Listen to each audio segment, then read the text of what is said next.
this guy on the line with us right now, man, he's the best. I used to love The Man Show. I love Jimmy Kimmel back in the day on Comedy Central. I love Crank Yankers. It's one of my favorite shows on television. This guy's been on The Celebrity Apprentice. He's a radio personality, an actor, a podcaster, and he's got a new book out called I'm Your Emotional Support Animal, Navigating Our All Woke, No Joke Culture. He's the host of The Adam Carolla Show, Adam Carolla. Adam, thanks for joining us. How are you? I'm well. Thanks for that intro. You bet. You deserve it. Yeah, thanks a lot, Adam. Where do I even start with you? I guess let's start. You used to go on Bill O'Reilly's show all the time when he had a job on Fox News, and you become quite the political commentator. What do you make of Joe Biden's pick, Kamala Harris? I mean, what do you make of what's going on right now? It's interesting. I had a couple thoughts. I was just thinking how, basically yesterday she was calling him a racist, and now, she's calling him a noble statesman. And but I'm glad. And the reason I'm glad is because I've always had this theory, which is all the people that are calling everyone a racist, I don't think they actually think they're racist, right? They're just calling them racist. So Kamala, I'm scared to call her Kamala. Kamala was calling him a racist, and now Kamala's calling him a hero. So that meant Kamala never thought he was a racist. She was just calling him a racist. Right. Or she still thinks he's a racist, but she'll go to work for a racist. It is an interesting dynamic. I assume she was just lying in the first place. So, but Jimmy, did I call you Jimmy? Yeah, you did. You called him Jimmy. The reason why I said Jimmy is because I wanted to ask you about Jimmy Kimmel, because I grew up watching The Man Show, Adam, and Jimmy Kimmel, your friend, is like on opposite ends of the spectrum, right? Politically, he blasts Donald Trump on his nightly show almost on a regular basis. Do you guys ever have conversations about politics? Not really, no. And it's probably, the way people ought to treat Thanksgiving with their relatives. We're there to, when we hang out, it's because it's Christmas or because it's the Super Bowl or there's some funny text chain going around with, his cousin Sal and Bill Simmons or something like that. And so, there's so much more than politics to discuss. So we don't discuss it. We normally just figure out what's funny or what's interesting and bandy that about. Fair enough. That makes sense. Now, you spent time around Donald Trump. I mean, some people might forget this. You were in The Celebrity Apprentice. Can you talk to me a little bit about your interactions with Donald Trump and how that went? What was he like? He was the exact same person you and your listeners kind of experience on TV, sort of in a hurry, constantly going from sort of one thing to the next. So very hurry, let's do it, and then get up and leave. He's that big blowhardy guy who slaps everyone on the back and kind of brings some energy to the room. And his kids were really poised and really real. I was impressed when my takeaway from the whole thing was just how impressive Ivanka was, like how poised she was, how ready, prepared. They all just seem like really good students to me. So for me, he's exactly as advertised in person. As a matter of fact, most people are, except for Ellen, of course, but everyone else basically. I mean, I always mean, like, if you want to know who Dr. Drew is, I always go, Dr. Drew is Dr. Drew. You know who Dr. Drew is. Right. He's the same guy you see on TV. Yeah, you had him on The Man Show. You guys had him on all the time. Yeah, he's a good friend. I speak to him all the time. Yeah, he's a very, very smart guy. I want to talk to you about this because, Adam, I saw you in Vegas when you were doing it's kind of like your tour where you talked about your life and you basically coming from nothing. And it was motivational for me. I don't know. This was at the House of Blues at Mandalay Bay. I'm sure you remember. This was, maybe 8-9 years ago? I'm guessing somewhere around that time. You talk about your life, and I still remember that show that I went to because, you talk about hope and you talk a lot about, this is where I came from. This is where I am now. This is how I got here. And it's incredible. I mean, do you talk about that at all in this new book that you have out? Because like I said, I still remember that show, Adam. It resonated with me over the years, and I think it helped me get to where I am now. And I wanted to thank you for that. Can you talk a little bit about that, your life journey? Yeah, and thanks. And I guess it kind of goes to show you that if you tell a story versus telling a joke, it probably sticks with people for a longer period of time. Yep. No, in this new book, this is all commentary and comedy and commentary and more comedy. But in a book I wrote called Not Taco Bell Material, which I think was my second book, that book, which people seem to enjoy, does have my entire journey in it that people will find inspirational. Gotcha. For me, I just grew up poor, and I grew up with around welfare and food stamps, and I had a kind of unique vantage point because I had a mom who was kind of depressed and didn't really want to work, and so she got a free house that we lived in. It was a really broken down, 1 bedroom, 1 bathroom house, but it was her mom's second house. Her mom bought a house to have a rental property, and we ended up just kind of squatting it. And I learned what free does to people. I saw how it debilitated my mom. I saw how just getting enough to get by, how that would hobble a person, kind of ruin a person. And so I learned a lot of lessons from that. And basically, people learn lessons from their family, and hopefully they're good lessons, but there's a lot to learn on the bad side, too. And I just took a look at my family and how they approached life and how they approached work and how they approached family. And I just thought, I'm going to do everything. Sorry, ambulance robot. That's okay. I'm going to do everything the opposite of what they've done. Right. I'll just be the I will think, what would my dad do, what would my mom do, and then I'll just do the opposite. It's incredible. It worked out perfectly. It's incredible. I mean, did you ever, let's go back to the early days where you're just starting off, doing the Man Show. Did you ever think that your career would be where it is today? You'd be a household name, around the country, and you'd be as popular as you'd become. Do you ever take a couple steps back and say, wow, this is pretty cool. It's amazing what I've done in my career? No, I don't really have that gear. I just have a kind of get up and go to work gear. And it's a very blue-collar approach. Just always moving forward. Creativity. Yeah, I don't take a creative approach to creativity. I take a very yeoman, kind of blue-collar version. I don't have a beret. I have a hard hat. Right. And that's my approach to, when it comes time to write a book or make a documentary or do stand-up or do a podcast or whatever it is, I take a very kind of get up, get your lunch bucket, and go to work kind of approach. And that makes sense. You don't build a giant house on a hill, and then once the house is built, look over the hill onto what's below you, and for 3 months and sit there and say, "Wow, look at this." No, I do live in a giant house on a hill.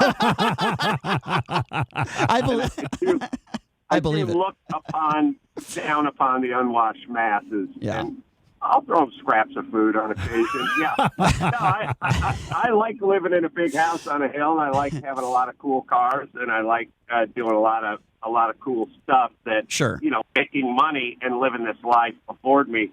But I don't really dwell on it or think about it. Right. Well, Adam, here's my one stupid question of this interview. Who are Adam Carolla's famous friends? Like, who is Adam Carolla hanging out on a weekend? Like, are you the type of guy that's going to a party with a bunch of celebrities, or are you kind of like, laying low? Like, who is the Adam Carolla like on a weekend? Are you out with friends? Who are you hanging out with? I have a lot of friends that are celebrities who I speak to on a semi-regular basis, but it's not like I don't have hang out and do the parties with them. I talked to Kevin Costner called me 3 weeks ago, and I talked to him for an hour and a half on the phone. I look at that guy as a friend and like kind of a kindred spirit, but it's not like we hang out. You know what I mean? Yeah, I get that. I get it. I'm going to go do a podcast in half hour and see Bryan Cranston, and I love Bryan Cranston. And you know, I saw Judd Apatow. I spoke to him for an hour the other day. I talked to a lot of these people. We have a lot of interesting conversations, but it's not like we have parties. You know what I'm saying? Understood. So, like, when a Kevin Costner calls you, I'm not asking for specifics. Is it like, hey, I want you to star in Tin Cup 2 with me, or like what? Just ask him if he's played golf with Kevin Costner. Just ask the question. Well, Kevin's a pretty good golfer, you know, from what I understand, and by the way, a fantastic actor. But an hour and a half conversation—that's a long conversation, Adam.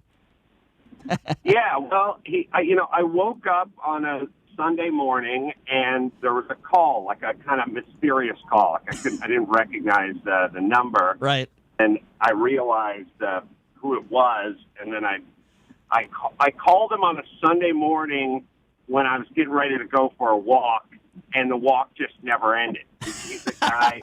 The guy's a storyteller. He loves history. He loves stories. He's really complex, kind of.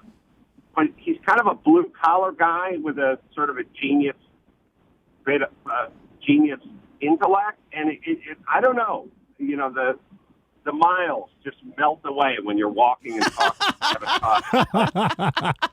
I don't. But we don't. It's not. I've been to his house and we've hung out and that kind of stuff. But it's not. I think there's or maybe I'm missing out on something, but I think there's a weird misnomer that celebrities like hang out and kind of hang together. All my friends, the people I hang with consistently are like regular dudes who are like one move removed from celebrities. Understood. Like, write columns and they. You know what perpetuated that misnomer was the show Entourage. That's why. That is true. Yeah. That is true. And also, God's honest. It's a lot of pressure to hang out with celebrities. Like, it is. I mean, these are like really bright people, and they. Who are you intimidated by, Adam? Adam, listen, you're a big name yourself. Let's be honest. But have there been people that you've met in your life and you were starstruck yourself and you were nervous? And give me an example. Like, well, you meet like a Jennifer Lopez or somebody, and you're just like give me an example. I really hope he says Donald Trump. Yeah, give me an example, Adam. I'm curious. Of course, the guys I look up to, Cosby and Weinstein. Sure. Those guys are on the Mount Weinstein. Have you ever met? Did you ever meet Harvey Weinstein in your life? No. There's a lot of pictures on a plane, but no. No, I never met Weinstein. I don't think I ever met Cosby. But, it's funny. You would hear, I heard all the stories about these guys being world-class a-holes before all the allegations, Yeah. Like, people told me extensive stories. I mean, my agent told me what a douche Bill Cosby was just to him when he was like a junior agent. And we all knew, everyone knew what a legendary douche Weinstein was as well. We didn't know the whole sexual allegation part, or at least I didn't, but people knew how horrible they were, and that's why no one is surprised. Isn't it horrible in Hollywood that people have those types of attitudes? Adam, I'll even be honest with you. We actually requested Pauly Shore to come on this show, and he didn't think we were big enough for him. Yeah, that's actually a true story, and we've had huge guests on this show. I've interviewed Robert De Niro before, people of that caliber, and yeah, Pauly Shore said we weren't big enough for him. I mean, it's just I don't understand why people are like that, especially if you're Pauly Shore. It's funny because I know Pauly well, and he literally lives in a rented house next to my sister. like they're neighbors.